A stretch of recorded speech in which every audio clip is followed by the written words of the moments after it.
ধন্যবাদ জানাইছোঁ মুখ্যমন্ত্ৰী মহোদয়ক। আমি যিটো সময়ত সদৌ টাইমছ তথা সৰ্বদা সমজিল্লাই মুখ্যমন্ত্ৰী মহোদয়ক 13 তাৰিখে আমি জনাইছিলোঁ যে উৰিয়াম ঘাটৰ অবৈধ সন্দেহযুক্ত নাগৰিক আৰু অবৈধ বেদখলকাৰী আছে।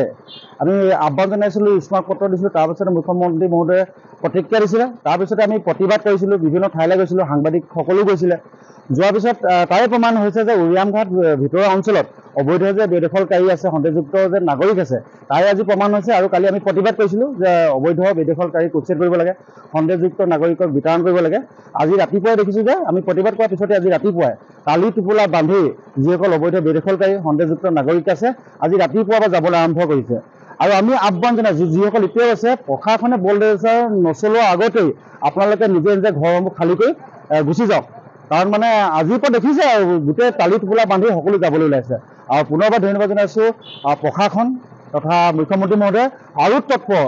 এতিয়া যাবলৈ ওলাইছে যেতিয়া প্ৰমাণ হৈ গ'ল, আৰু অতি শীঘ্ৰে বলডেজাৰ লগাই ভাঙি চিঙি তেখেতলোকক উচ্ছেদ কৰিব লাগে।